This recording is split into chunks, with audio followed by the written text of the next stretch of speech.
శిరీష బంద్ చేయమ్మా, అది బంద్ చేయమ్మా. Right, okay. నిజానికి మనకు రోజు ఒక పోరాటం అయిపోయింది క్లాసుల్లోకి తీసుకురావడము. అంటే కొంతమంది బాగా చకచక వచ్చేస్తున్నారు, కొంతమందికి గుర్తు చేయాల్సి వస్తూ ఉంది. మళ్ళీ లేట్ కూడా అవుతా ఉంది మన క్లాసు. ఇది కొంచెం ఇబ్బందికర పరిస్థితి మీకు నాకు. అదే మీరు కొంచెం నెక్స్ట్ క్లాస్ నుంచి అయినా ఉంటా మీరు please be time to class. మీకు కొన్ని ఇబ్బందులు ఉన్నాయి తెలుసు, నెట్వర్క్ ప్రాబ్లమ్ లేదంటే ఛార్జింగ్, కానీ మనం ఎన్ని అధిగమించాలి. దాదాపు నెల రోజులు అయింది మనకు పూర్తిగా ఆన్లైన్లోకి మనం పడి. కాబట్టి my students please be on time. Don't wait for phone call from your friends or from your teacher. ప్రతి క్లాసు ఇది ఒక్కటే కాదు, ఏ క్లాస్ కాదు. Okay right. మనము జాతీయోద్యమం గురించి చర్చిస్తున్నాను. నిన్నటి క్లాస్లో క్విట్ ఇండియా ఉద్యమం తర్వాత జరిగిన పరిణామాల గురించి మనము చర్చించుకున్నాం. ఈనాటి క్లాస్లో ఇంకొక ముఖ్య, అంటే దాదాపు మనం చదువుకునే అంశాలన్నీ ఇప్పుడు జాతీయ ఉద్యమం గురించి మితవాద యుగము, అతివాద యుగము, గాంధీ యుగం జరుగుతుంది. మితవాదులు ఏం చేశారు, అతివాదుల కాలంలో జరిగిన ఉద్యమాలు ఏంటి, ఇక గాంధీ యుగంలో వచ్చినటువంటి ఉద్యమాలు, సహాయ నిరాకరణ, శాసన ఉల్లంఘన, క్విట్ ఇండియా. ఆ తర్వాత కూడా మంత్రిమండలి రాయబారము, అంతకుముందు క్రిప్స్ రాయబారము, ఇవి ఏం చెప్పారు, ఎలా జరిగింది, దాదాపు స్వాతంత్రము దగ్గరికి వస్తున్నాం. ఈనాటి క్లాసులో కాంగ్రెస్ పార్టీకి సమాంతరంగా జరిగినటువంటి ఉద్యమాన్ని గురించి చదువు.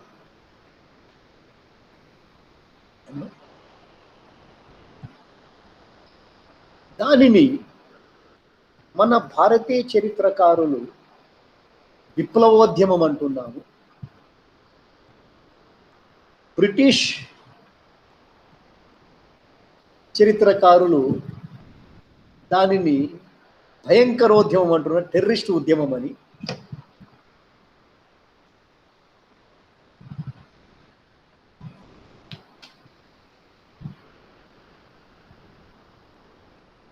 భయంకరవాదులని కూడా అంటారు వాళ్ళు. ఓకే, ఏది ఏ పేరుతో పిలిచినా కూడా భారతదేశ స్వాతంత్రోద్యమ చరిత్రలో వీరు పోషించిన పాత్ర అసామాన్యమైనదే, మనం పక్కన పెట్టడానికి వీలు లేదు. మనం తొలితే చెప్పినారు, మితవాదుల పాత్రను చాలా మంది తక్కువ అంచనా వేస్తున్నారయ్యా. తక్కువ అంచనా వేయడానికి లేదు. గాంధీజీ ఎంత ముఖ్యమో ఉద్యమానికి, మితవాదులు కూడా అంతే ముఖ్యం. వారి కాలానికి తగినట్టుగా వారు ఆ పాత్ర పోషించారు.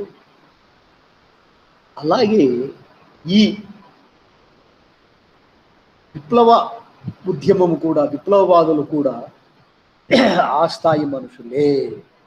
ఏమా ఈరోజు దాని గురించి చదువు. ఈ లోపల Sirisha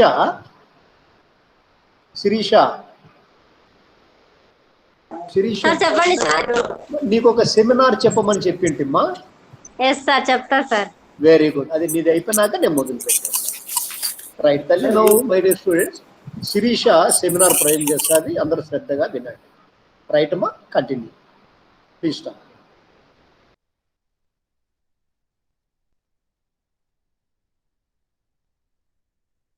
Sirisha right right, okay okay అమ్మా.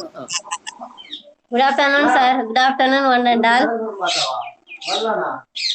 నేను చెప్పబోయే టాపిక్ క్విట్ ఇండియా ఉద్యమం గురించి. ఇది మొదటగా 1942 ఆగస్టు 8 నుంచి జరిగింది. క్విట్ ఇండియా ఉద్యమం ముందు ఎన్నో ఉద్యమాలు జరిగినాయి. ఆ ఉద్యమంలో ముఖ్యమైన ఉద్యమం గురించి నేను చెప్తాను ప్రజెంట్. ఉప్పు సత్యాగ్రహం, అందులో సబ్ టాపిక్ శాసనోల్లంఘన ఉద్యమ సమయంలో ఏర్పడినవి. ఈ ఉద్యమంలో ఏర్పడినవి 2 ఉద్యమాలు ఉన్నాయి. ఉజ్జీవన భారతదేశ విప్లవం ఒకటి, మరొకటి హిందుస్థాన్ సోషలిస్ట్ రిపబ్లిక్ ఆర్మీ మరొకటి. ఉజ్జీవన భారతదేశ విప్లవం వచ్చేసి 1931లో ఏర్పడడం జరిగింది. ఇది సీతా నగరం అనే రాష్ట్రంలో ఏర్పడింది అనమాట ఉజ్జీవన భారతదేశ విప్లవం. హిందుస్థాన్ సోషలిస్ట్ రిపబ్లిక్ ఆర్మీ రెండవది. ఇది మెడ్రాస్ లో 1933లో ఏర్పడింది. ఇది రామ్నాథ్ చౌదరి అనే అతను స్థాపించడం జరిగింది. దాని తర్వాత 1934 స్వరాజ్ పార్టీ ఏర్పడింది. ఇందులో వచ్చేసి గాడిచెర్ల హరిసర్వోత్తంరావు, వివి సుబ్బారావు ప్రధాన పార్టీగా వహించారు. సుభాష్ చంద్రబోస్ వచ్చేసి ఇందులో ఫార్వర్డ్ బ్లాక్ అనే దాన్ని స్థాపించడం జరిగింది, మూమెంట్ అనేది. ఆ తర్వాత 1935 భారతదేశ ప్రభుత్వం చట్టం చేసింది. తర్వాత 1937లో ఎన్నికలు జరిగాయి. 1942లో క్విట్ ఇండియా ఉద్యమం స్టార్ట్ అయింది. ఇది ఎక్కడ స్టార్ట్ అయిందంటే మొదటిగా ఆగస్ట్ 8 బొంబాయిలోని గవాలియా ట్యాంక్ మైదానంలో క్విట్ ఇండియా ఉద్యమాన్ని ప్రారంభించారు. ఈ క్విట్ ఇండియా ఉద్యమం గల ఇతర పేర్లు వచ్చేసి ఆగస్టు ఉద్యమం, 1942 తిరుగుబాటు, అంతేకాకుండా కర్నూలు చట్టం కూడా అంటారు దీన్ని, కర్నూలు సర్క్యులర్ కూడా అంటారు.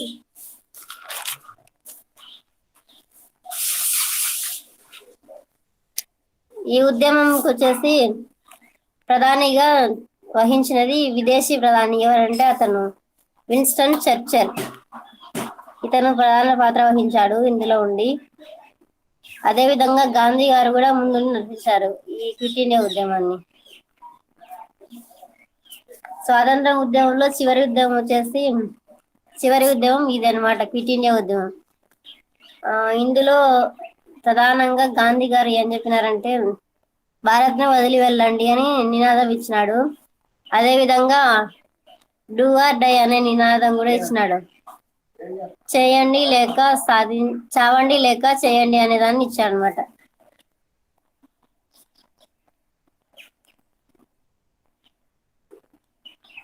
ఫస్ట్ వచ్చేసి క్విట్ ఇండియా ఉద్యమం సమయంలో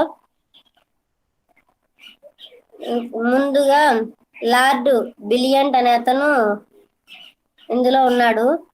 అప్పుడు జపాన్ దురాక్రమణలు మన దేశంలో ఎక్కువగా జరుగుతుంటే మన ఇవి ఏంటంటే టెలిఫోన్ గ్రాఫ్స్వి, అదే విధంగా దుస్తుల దుకాణాలు, ఇలాంటి దుకాణాలని బంద్ చేయకూడదు అని చెప్పి ఆ విధంగా చేస్తా అంటే అప్పుడు మొదటగా ఉండి తన గాంధీ గారు కర్నూలు సర్క్యులర్ తీసుకొచ్చారు. అది తీసుకొచ్చింటే అప్పుడు వచ్చేసి ఆ సమయంలో కర్నూలులో సర్క్యులర్ జరిగింది అనమాట. ఆ సర్క్యులర్ ద్వారా ఈ క్విట్ ఇండియా ఉద్యమం ముందుకు సాగింది మన ఇండియాలో కూడా, భారతదేశంలో.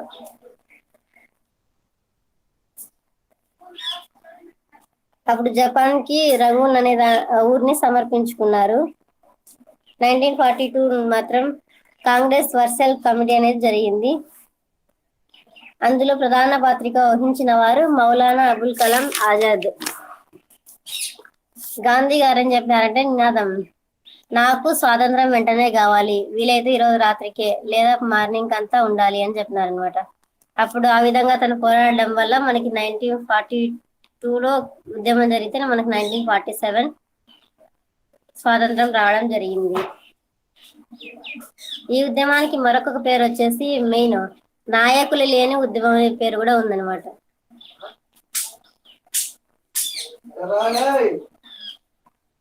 మహిళ అరుణ అసఫ్ అనే మహిళ కూడా ప్రధాన పాత్రగా వహించడం జరిగింది ఈ ఉద్యమంలో. అదేవిధంగా 1944 మే 6వ తేదీన జైలు నుంచి విడుదలయ్యారు గాంధీ గారు. అంతటితో ఉద్యమం ముగిసింది.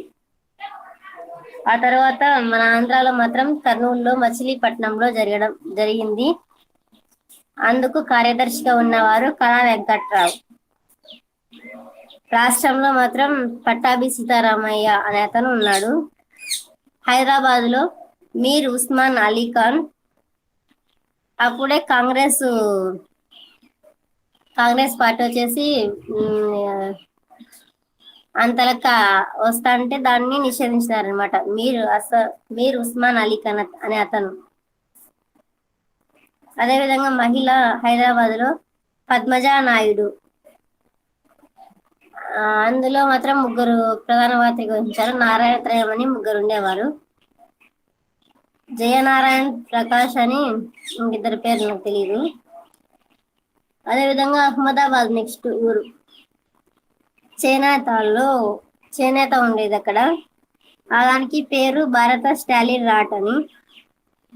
అంతేకాకుండా ఇందులో కస్తూర్బా గాంధీ కూడా గాంధీ గారి భార్య ప్రధాన పాత్ర వహించారు. ఆమెతో పాటు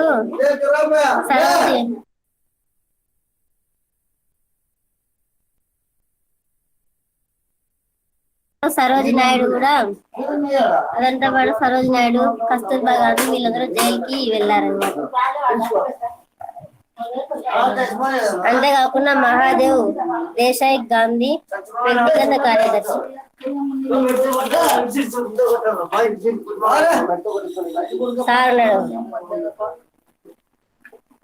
తెనాలిలో మాత్రం చీరాల దుగ్గిరాల గోపాలకృష్ణయ్య.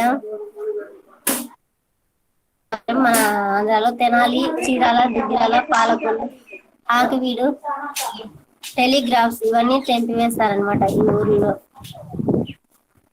1945 లో మిటిన ఉద్యమం ముగుస్తుంది. సార్ అంతే సార్.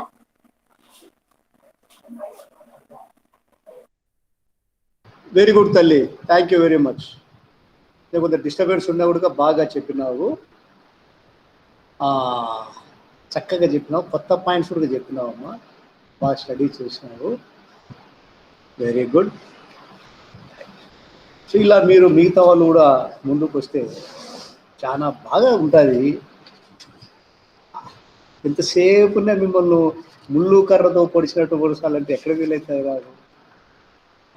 ఈసారి నేను వాణి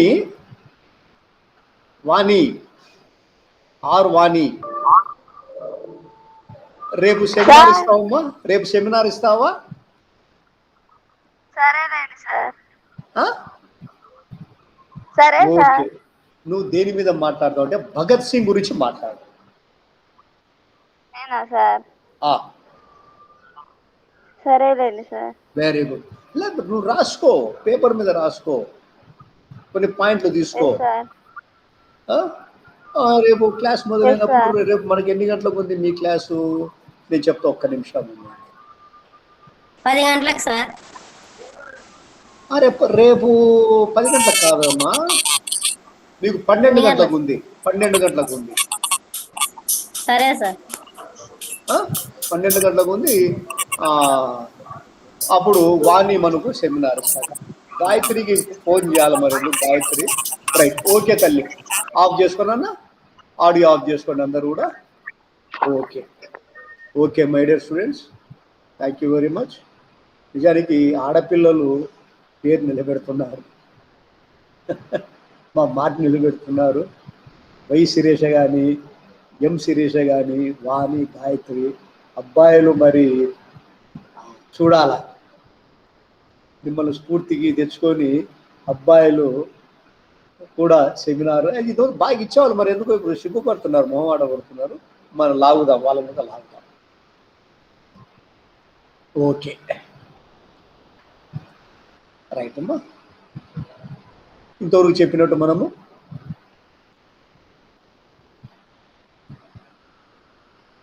విప్లవ ఉద్యమాన్ని గురించి, భారత స్వాతంత్ర పోరాటంలో విప్లవోద్యమాన్ని గురించి మనము ఇప్పుడు తెలుసుకుందాం.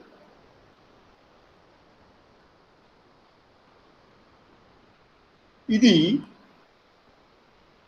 కాంగ్రెస్ పార్టీకి సంబంధం లేదు. కాంగ్రెస్ పార్టీ సిద్ధాంతాలతో సంబంధం లేదు, అది నమ్మకమే లేదు.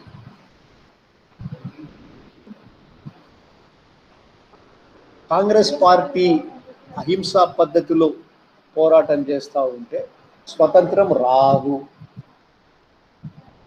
బ్రిటిష్ వారిని తరిమేయాలంటే రక్తానికి రక్తం సిద్ధాంతం మాత్రమే పనిచేస్తుంది. ప్రాణానికి ప్రాణం, కన్నుకు కన్ను, పన్నుకు పన్ను. బ్రిటిష్ వారిని తరిమివేయాలంటే, ఈడ్చివేయాలంటే భౌతిక దాడులు మాత్రమే వారిని భయపెడతాయి.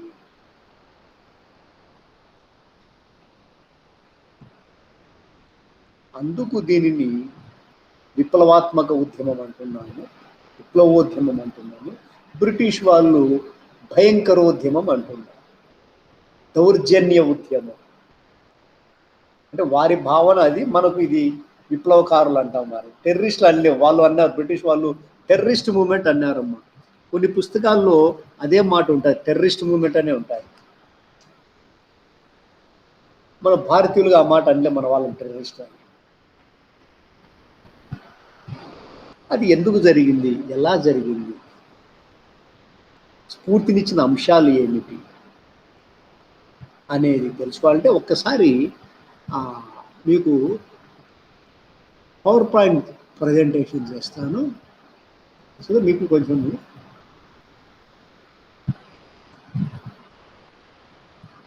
నోట్ చేసుకున్నానికి. అమ్మా శిరీష, మీరు కూడా పీపీటీలు ఇవ్వచ్చు తల్లి, ఒకసారి నేర్చుకోండి. మీరు పవర్ పాయింట్ ప్రజెంటేషన్ ఏదైనా దీంట్లో షేర్ చేయొచ్చు.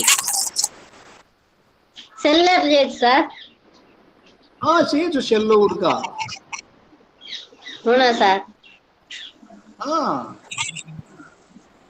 సరే సార్, ట్రై చేస్తాను sir. Very good, very good, very good. అది కావాలి, ఆ మాట చాలనా.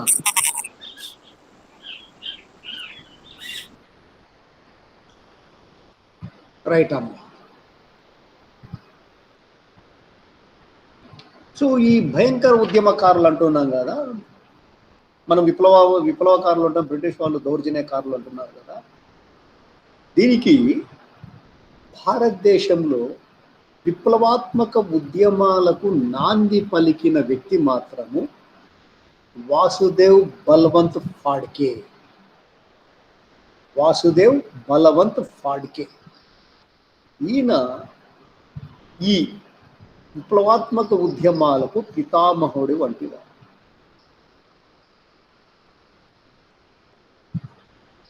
ఇక్కడ మనకు ముందు ఉన్నటువంటి పీపీటీలో విప్లవాత్మక ఉద్యమాల కార్యక్రమాలు ఉన్నాయి. అంటే వారు ఏ విధంగా చేశారు ఈ విప్లవ ఉద్యమం అంటే, రహస్య సంఘాలు స్థాపించడం. ఎందుకంటే వాళ్ళు చేసేది కొంచెం దౌర్జన్యకరమైనటువంటి పనులు కదా. ఓపెన్గా ఉంటే బ్రిటిష్ వాళ్ళు అరెస్ట్ చేస్తారు, అసలు నిషేధిస్తారు సంఘాలు.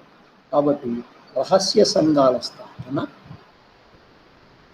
వార్తాపత్రికలు, పుస్తకాలు ప్రచురించడం, అంటే ప్రమోట్ చేయడానికి, వ్యాప్తి చేయడానికి. తర్వాత సామాజిక సేవ చేయడం, అంటే ప్రజల్లో మంచి పేరు తెచ్చుకోవాలి కదా. నేను ఎప్పుడు నమ్ముతారు ప్రజలు? సమస్యలు వచ్చినప్పుడు ప్రజలకు వెళ్ళడం, లేదా కరువు సమయాలలో వారికి సాయం చేయడం, అంటువ్యాధుల సమయంలో వారికి సాయం చేయడం, అట్లా ప్రజల్లోకి మమేకం కావడం అంటే దొంగ సాయం కాదు, ఇది స్వచ్ఛందంగా చేస్తే ప్రజలు నమ్ముతారు. అప్పుడు ప్రజలు నువ్వు పిలిచిన పిలుపుకు ముందుకు వస్తారు. సో ఇలా వారి కార్యక్రమాలు ఉండేవి. ఇక్కడ చూడండి, అదేవిధంగా రహస్య సంఘాలు స్థాపించి ఏం చేయాలా? బ్రిటిష్ ప్రజల దృష్టి, భారత ప్రజల దృష్టిలో బ్రిటిష్ అధికారులు ఎవరైతే విలన్స్గా ఉన్నారో, నిరంకుశంగా ఉన్నారో, దుర్మార్గంగా ఉన్నారో, ప్రజలను రాచి రంపాన పెడుతున్నారో వాళ్ళను హతమార్చడం, అది ఒక భౌతిక దాడులు చేయడం అమ్మ. కత్తితో పొడుచు, పిస్టల్తో పొడుచు, బాంబులు వెయ్యి, ఏమన్నా చేయరు. భయపెట్టండి బ్రిటిష్ వారు. అలాగే ఆయుధాలు చేపట్టడం, ఆయుధాలు కొనుగోలు చేయడం, ఆయుధాలు ఉత్పత్తి చేయడం, లేకుంటే పోలీస్ స్టేషన్ మీద దాడి చేసి ఆయుధాలు లాక్కోపోవడం. మళ్ళీ అల్లూరి సీతారామరాజు చూశారు కదా మీరు, విన్నారు కదా, లేదా సినిమా చూశారు కదా. సినిమా అయినా కూడా కొంతవరకు చరిత్రకు సాక్ష్యమే, మంచి సాక్ష్యమే.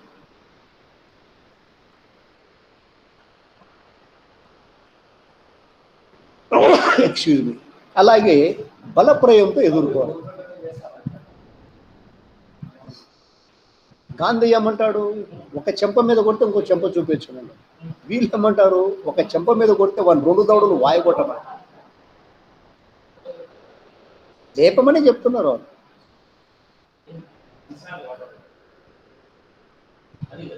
సో ఇట్లా కాంగ్రెస్ పార్టీ మాదిరి శాంతియుత పోరాటం చేయకుండా, అహింసా పద్ధతిని నమ్ముకోకుండా బ్రిటిష్ వారిని దెబ్బతీయాలంటే, తరిమి కొట్టాలంటే ఇదే మార్గము అని నమ్మిన వాళ్ళను మనము విప్లవకారులు అంటున్నాము. వారికి ఏమి స్ఫూర్తినిచ్చింది, ఎందుకట తయారైనారు,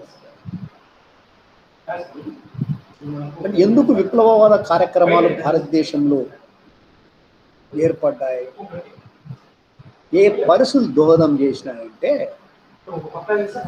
వారు ప్రపంచ చరిత్రలో జరుగుతున్న సంఘటనలు గమనిస్తున్నారు. చెప్తా చూడండి. ఇండియాలో ఏం లేదు అంటే, ఇండియాలో కాంగ్రెస్ పార్టీ చెప్పినట్టు వీళ్ళు పోతున్నారు మెజారిటీ ప్రజలు. ఈ కొంతమంది యువతరానికి ఇది నచ్చడం లే. అంత వాళ్ళని అడుక్కోవడం ఏంది, మనం సహాయ నిరాకరణ ఉద్యమం చేయడం ఏంది, మరి దేవరించడం ఏంది, తీకొను. వాడు నేను కొడితే నువ్వు 2 ఏళ్ళు కొట్టు, వాడిని లేపేయి. అంటే ఆ స్ఫూర్తి ఎట్లొచ్చిందంటే, ఆల్రెడీ ఇదే బ్రిటిష్ వారి మీద స్వాతంత్రం కోసము ఐర్లాండ్లో ఉద్యమం చేస్తున్నారు. యానీ బెసెంట్ ఉన్నారే, వారి సొంత దేశం అది. అది ఉడక వలస మాదిరి బ్రిటిష్ వాళ్ళు ఆ ప్రాంతంలో ఆక్రమించుకున్నారు. అక్కడ గాంధేయ పద్ధతిలోనే అక్కడ ఉడక ఉద్యమం జరుగుతూ ఉంది. కానీ అది నచ్చని కొంతమంది వ్యక్తులు విప్లవకారులుగా మారి, ఐరిష్ విప్లవకారులు బ్రిటిష్ వారి మీద ఇదే విధమైనటువంటి దౌర్జన్య ఉద్యమం చేస్తున్నారు. అది మన వాళ్ళు విన్నారు, మనం ఎందుకు చేయకూడదు అనుకున్నాం.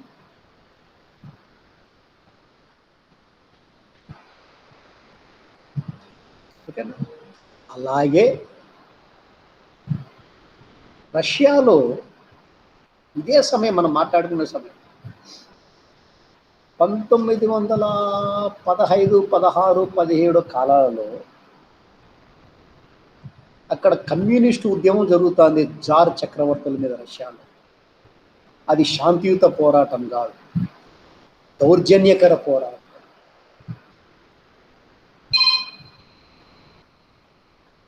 అధికారులను చంపేస్తున్నారు.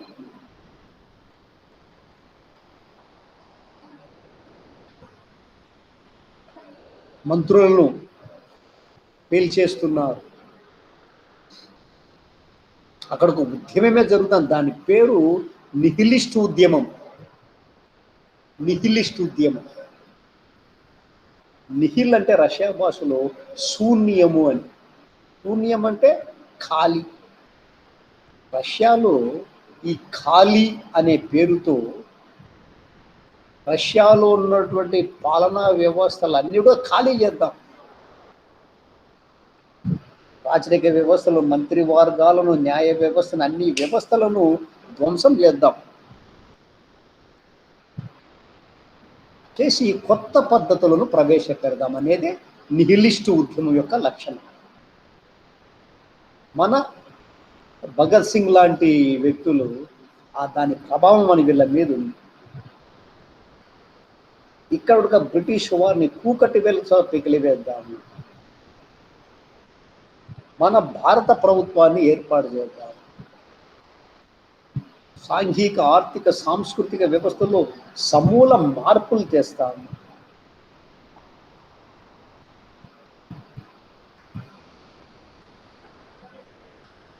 సో ఆ రష్యాలో జరుగుతున్నటువంటి జార్ చక్రవర్తులకు వ్యతిరేకంగా జరుగుతుంది ఈ కమ్యూనిస్టు ఉద్యమం, ఈ నిహిలిస్టు ఉద్యమాలు భారతీయ విప్లవకారుల మీద ప్రభావం చూపించాయి, లేదా భారతీయ దేశభక్తుల మీద ప్రభావం చూపించి వారిని విప్లవ శక్తులుగా మార్చివేశారు. అంటే శాంతియుతంగా వద్దు, హింసా పద్ధతిలో చేద్దామని అంతే. మనం ఇంతకాలం గాంధీజీ గొప్పవాడు కాదని లేదు. నిజానికి ఓకే, మనం వ్యక్తిగతంగా చూస్తే నాకు గాంధీ మార్గమే నచ్చుతుంది, అది నా ఇష్ట. కానీ ఇట్లా వద్దు, మనము హింస ద్వారా తీసుకొచ్చామని నమ్మిన వాళ్ళు ఈ విప్లవకారు. వారిని అంతర్జాతీయంగా జరుగుతున్న పరిణామాలు వీరి మీద బాగా ప్రభావాన్ని చూపించాయి. అట్నే 1905లో ఒక విచిత్రం జరిగింది ప్రపంచ చరిత్రలో.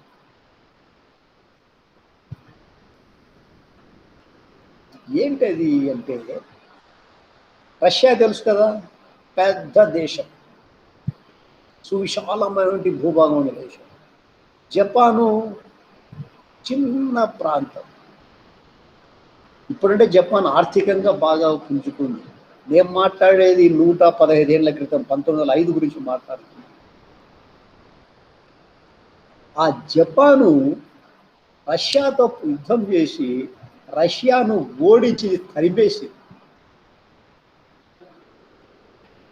ఇది మై డియర్ స్టూడెంట్స్ భారతీయుల మీద, ముఖ్యంగా యువశక్తి మీద పెను ప్రభావాన్ని చూపించింది, స్ఫూర్తినిచ్చింది. ఏంటది?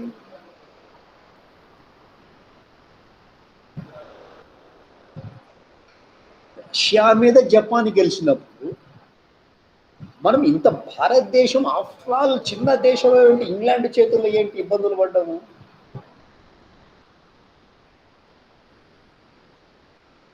మనం ఎదుర్కోలేమా? మన చేత కాదు. అంటే ఒక విధమైన సవాలు విసిరింది జపాన్ విజయం రష్యా మీద. సో అలా అంతర్జాతీయ సంఘటనలు భారతదేశంలో యువ దేశభక్తులను ఒక కుదిపాయి.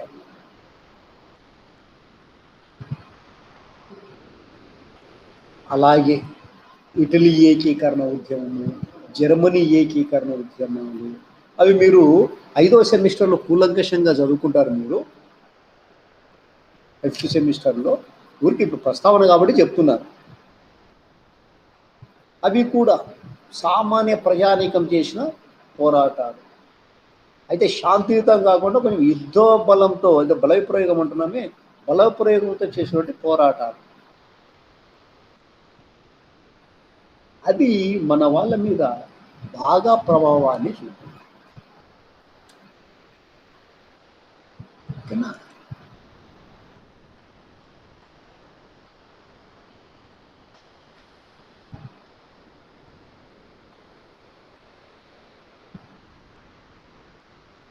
సో ఈ స్ఫూర్తితో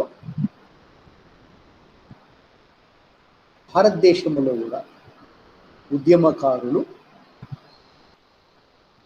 శాంతి వద్దు, హింసే ముద్దు అని పడుతున్నారు. ఇప్పుడు మనము ఈ సిద్ధాంత భావాలతో భారతదేశంలోని పలు ప్రాంతాల్లో జరిగినటువంటి ముఖ్య సంఘటనలను తెలుసుకుందాం. మీరు మధ్యలో వెళ్ళిపోతున్నారు, ఒకసారి డ్రాప్ అవుతున్నారమ్మా, జాగ్రత్త, మళ్ళీ రీఎంటర్ కాండి. నేను చిన్న పొరపాటు ఉంటే మళ్ళీ రీఎంటర్ అవుతా ఉంది దయచేసి.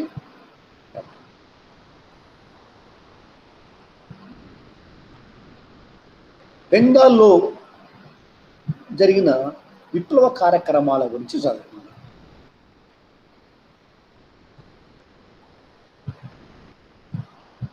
అక్కడ ఒక పత్రిక ఉందమ్మా, ఇంతవరకు చెప్పుకున్నాం చూడండి, వాళ్ళ వివిధ కార్యక్రమాలని.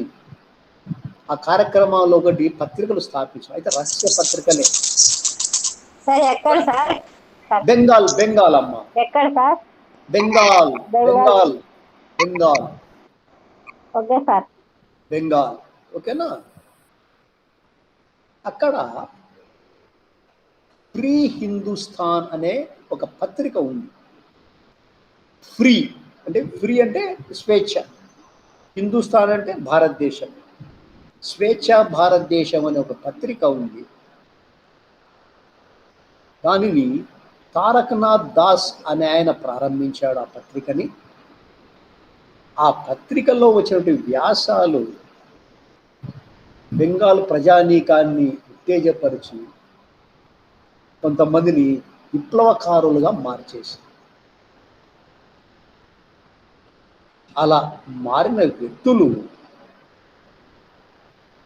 1902లో అనుశీలాన్ సమితి అని ఒక సంఘం పెట్టుకున్నారు. అనుశీలాన్ సమితి ఎప్పుడు పెట్టారు? 1902లో కలకత్తా కేంద్రంగా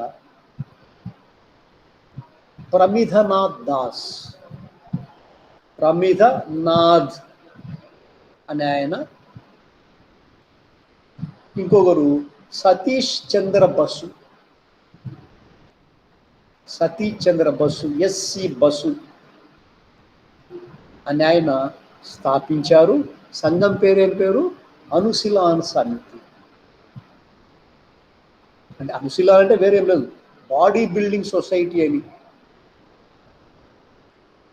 సమితి అంటే సొసైటీ, అనుశీలాన్ అంటే బాడీ బిల్డింగ్. మనము జిమ్ములు ఉంటాయి సార్, జిమ్నాజియం అంటే అట్లా పెట్టారు. అంటే ప్రభుత్వానికి అనుమానం రాకుండా. ఎందుకు పెట్టారు ఈ సంఘాన్ని? ఇది రహస్య సంఘం అమ్మ. ఈ సంఘం యొక్క లక్ష్యం ఏమిటంటే విప్లవ కార్యక్రమాలను నిర్వహించి ప్రజల్లో విప్లవ జాతీయతవాదాన్ని ప్రచారం చేయాలి. అంటే కాంగ్రెస్ పార్టీ సిద్ధాంతాలు కాదు మీరు నమ్మాల్సింది, అహింసా పద్ధతి కాదు. అప్పుడు గాంధీజీ రాలే సింగ్లేకి అని ఫస్ట్ నుంచి కూడా కాంగ్రెస్ పార్టీ లక్ష్య దాని పంధ శాంతియుతమైన పోరాటమే. గాంధీ కన్నా ముందు మితవాదులు కానీ అతివాదులు కానీ కదా. ఇదేమంటుంది? అట్లా కాదు, విప్లవ జాతీయతవాదం. ఇది చాలా త్వరగా దేశమంతా వ్యాప్తి చెంది భారతదేశంలో అతి ఎక్కువ శాఖలను కలిగిన రహస్య సంఘంగా ఇది గుర్తింపు పొందింది. అనుశీలాన్ సమితి అన్నది త్రూఅవుట్ ఇండియా వచ్చాయి ఆ సంఘాలు, దాని శాఖలు, బ్రాంచెస్. దీంట్లో బరీంద్ర కుమార్ ఘోష్, భూపేంద్రనాథ్ దత్త,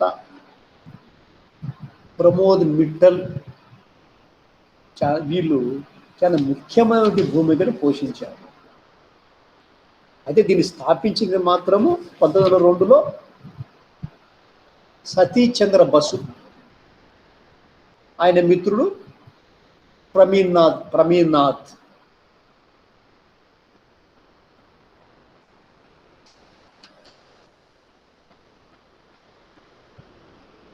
తర్వాత ముఖ్యమైన కార్యకర్తలు అంటే చురుగ్గా దీన్ని ముందుకు తీసుకుపోయింది ఎవరంటే ఇంతవరకు చెప్పుకున్నటువంటి భూపేంద్రనాథ్ దత్త, బరీందర్ కుమార్ ఘోష్, ప్రమోద్ మిట్టర్.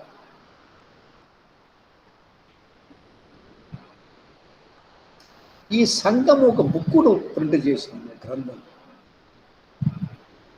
దాని పేరు భవానీ మందిర్. ఇది సొంతంగా పత్రికలుగా ప్రారంభించింది. పత్రికలు ఏంటి? సంధ్య ఒక పత్రిక, యుగాంతర్ అనే పత్రిక. యుగాంతర్ అంటే అర్థం ఏంటంటే మార్పు. సంధ్య మరియు యుగాంతర్ అనే పత్రికలను ఈ అనుశీలన సమితి ప్రారంభించింది. ఆ పత్రికల ద్వారా ఈ జాతీయవాద తీవ్రవాదాన్ని ప్రచారం చేసింది.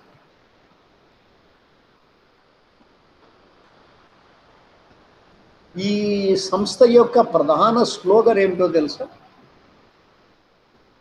నినాదం. మనం జై హింద్, జై జవాన్, జై కిసాన్ ఇట్లంటే అట్లా ఒక నినాదం. ఏమిటంటే, నీ జీవితాన్ని ఇస్తూ మరొక జీవితాన్ని ముందుకు తీసుకెళ్ళు.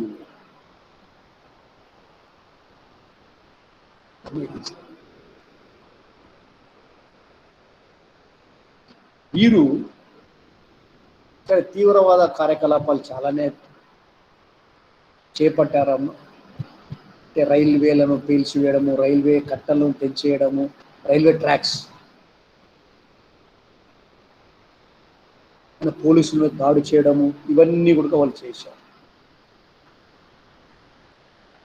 ముఖ్యమైన విషయం ఏమిటంటే, ఈ సంస్థ విషయంలో 1906లో బెంగాల్ లెఫ్టినెంట్ గవర్నర్ను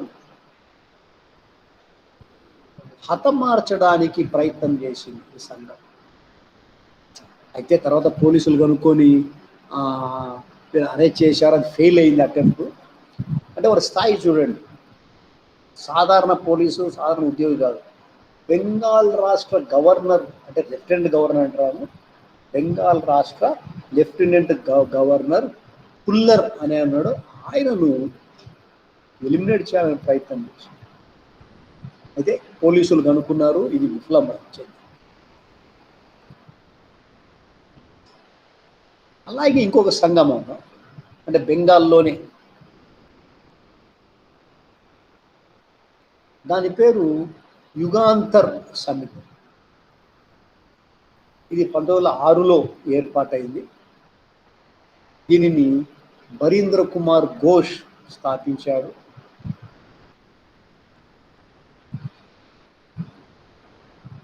ఇంకా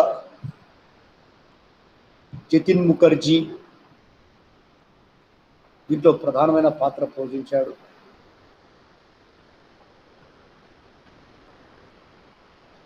అయితే కొంతకాలానికి ఈ యుగాంతర్ సమితి అంటే ఇప్పుడు 1938లో కాంగ్రెస్ పార్టీలో విలీనం అయిపోయింది. కానీ 1906 నుండి చాలా కాలం పాటు ఇది బెంగాల్లో తీవ్రవాద కార్యకలాపాలను కొనసాగించింది. అలాగే ఇంకొక వ్యక్తి చెప్తాను, అంటే సంస్థాపేస్ వ్యక్తి. సంస్థ పేరు Indian republic army. Indian republic army. దీనిని సూర్య సేన్ అనే ఆయన 1930లో చిట్టాగాంగ్ కేంద్రంగా ఏర్పరిచారు. ఈ సంఘంలో ఇద్దరు మహిళా తీవ్ర విప్లవకారులుగా ఉండేవారు, కల్పనా దత్ మరియు ప్రీతిలత వడేకర్. ఈ పని ఏం చేసిందో తెలుసా? ఇండియన్ రిపబ్లిక్ ఆర్మీ, ఈ సూర్య సేను, ప్రీతిలత వడేకరు, తర్వాత కల్పనా దత్ బెంగాల్ గవర్నర్ మీద అంటే ఒక కాన్వకేషన్ ప్రోగ్రామ్ జరుగుతూ ఉంది. అంటే మనం పట్టాలు ఇస్తారే కాన్వకేషన్ యూనివర్సిటీలో, ఈ డిగ్రీలు అయిపోతే ఆ కాన్వకేషన్ పట్టాలు ఇచ్చే సమయాన్ని చూసి ఒక విద్యార్థికి ఆ గవర్నర్ ఆ పట్టా ఇస్తూ ఉంటే, సర్టిఫికేట్ ఇస్తూ ఉంటే వీరు ఆయనను కాల్ చేశారు. గవర్నర్ని కాల్ చేశారు. అదేవిధంగా ఈ సంఘము అంటే ఇండియన్ రిపబ్లిక్ ఆర్మీ అనే సంఘము అక్కడ ఒక జిల్లా మ్యాజిస్ట్రేట్ బ్రిటిష్ ఆయన్ను స్టీవెన్ను కాల్చి చంపేశారు.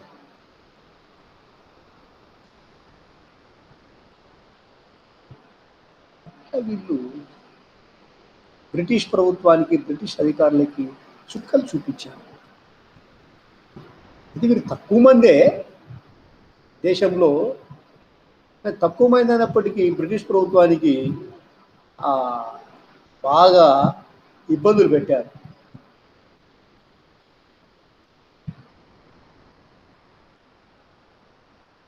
మీకు బెంగాల్లో ఇప్పుడు సంఘాలు చెప్పుకున్నాము, కొన్ని ముఖ్యమైన సంఘాలు. కొందరు వ్యక్తుల గురించి కూడా మీకు చెప్తాను. వారిలో భూపేంద్రనాథ్ దత్త, ఈయన ఎవరో కాదమ్మా, అందుకే ఎంతవరకు చెప్పాలి, సస్పెన్స్లో పెట్టాను. ఈ భూపేంద్రనాథ్ దత్త ఎవరంటే స్వామి వివేకానంద సోదరుడు.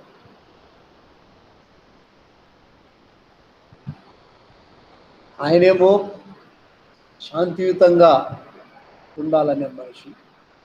ఆయన సోదరుడు భూపేంద్రనాథ్ గుప్తా హింస ద్వారానే బ్రిటిష్ వారికి బుద్ధి చెప్పాలనే భావజాలం ఉన్న వ్యక్తి. ఈయన తొలుత బ్రహ్మ సమాజంలో కూడా సభ్యుడే. తర్వాత బ్రిటిష్ వారి అరాచకాలకు చూసి విరక్తి చెంది 1902లో అనుశీలన సమితిలో చేరాడు. ఇంతవరకు చెప్పుకున్నాను, అనుశీలన సమితి సంఘం. దాంట్లో చేరి యుగాంతర పత్రికకు ఎడిటర్గా పనిచేశాడు. ఈయన అమెరికాలోని బ్రౌన్ యూనివర్సిటీలో పీజీ చేశాడు.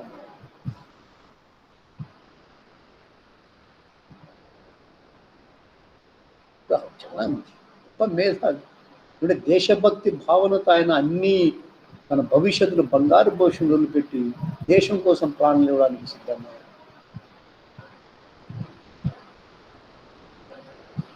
తర్వాత ఎప్పుడో కొంతకాలము కాంగ్రెస్ పార్టీలో సభ్యులుగా ఉన్నాడు. ఆ తర్వాత కాలంలో అదే మహాసముద్రం కదా.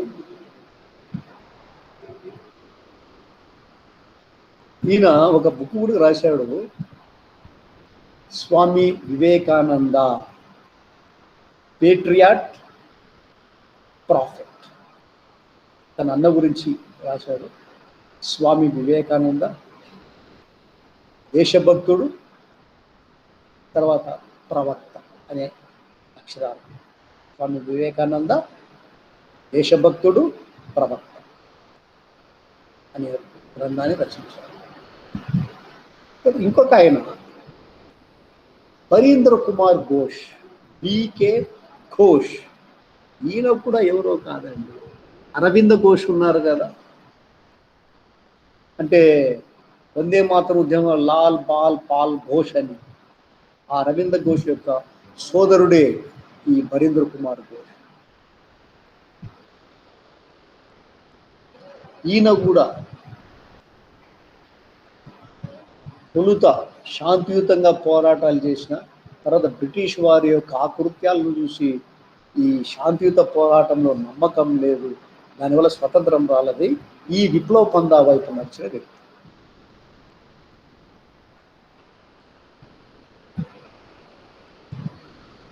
ఈయన మంచి మేధావి. కొన్ని పత్రికలు నడిపాడు ప్రజలను విప్లవోద్యమంలో తీసుకురావడానికి. వాటిల్లో ఈ స్టేట్స్ మ్యాన్ అనే పత్రిక ముఖ్యమైనది.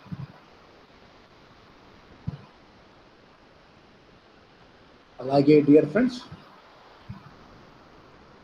జతీంద్రనాథ్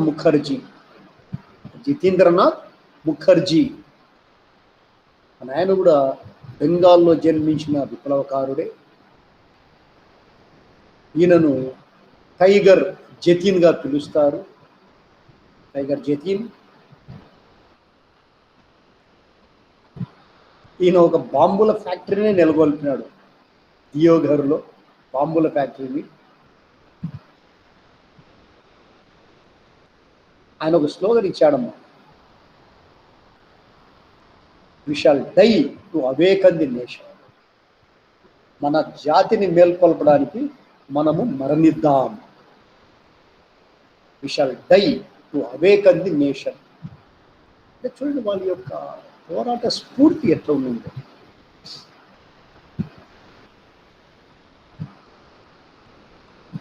అలాగే సూర్య సేన్ ఇంతవరకు చెప్పుకున్నాం కదా, ఆయన ఒక గొప్ప విప్లవ కార్యక్రమం ఏంటంటే 1930లో ప్రభుత్వానికి చెందిన చిట్టాగాంగ్ ఆయుధకారంపై దాడి చేశాడు. అంటే వెపన్స్ అని పెడుతుంది గవర్నమెంట్, ఆ మిలిటరీ డిపో మీద దాడి చేశాడు. చేసి అక్కడ జాతీయ జెండాను ఎగరేశాడు. ఆ దాడిలో ఈయనతో పాటు 2 మహిళలు పాల్గొన్నారు, కల్పనా దత్ మరియు ప్రీతిలత వడేకర్ అనే మహిళలు. అయితే ఆయన మిత్రులు చేసిన ఒక వెన్నుపోటుతో పోలీసులకు ఆయన దొరికిపోయినాడు. ఆయన పట్టుకున్నారు. తర్వాత జైల్లో ఉరి తీశారు. ఇలా స్వాతంత్రోద్యమంలో కాంగ్రెస్ పార్టీతో పాటు సమాంతరంగా విప్లవ కార్యక్రమాలు జరిగాయి. ఇప్పుడు ఇంతటితో ఇది అయిపోలేదు. రేపటి రోజున మనము భగత్ సింగ్, చంద్రశేఖర్ ఆజాద్ వీళ్ళ గురించి చెప్పుకుంటాము. రేపు వైష్ణవి వాణి సెమినార్తో మనము మన క్లాసు ప్రారంభం. మీరు టైంకు రావాలి. టైంకు రావడం లేదు. మీరు మనకు 5 నిమిషాలు లేట్ అవుతా ఉంది క్లాస్. ఇప్పుడు మళ్ళీ నాకు నెక్స్ట్ క్లాస్ ఉంది, అందువల్ల మిమ్మల్ని 5 నిమిషాలు ముందు వదిలిపెట్టాల్సి వస్తుంది. మళ్ళీ వాళ్ళకు పాస్ పంపాలి కదా, లింక్ పంపాలి కదా, మళ్ళీ వాళ్ళు రావాలి. దయచేసి my dear students, please be on time. డిసిప్లిన్గా ఉండాలి.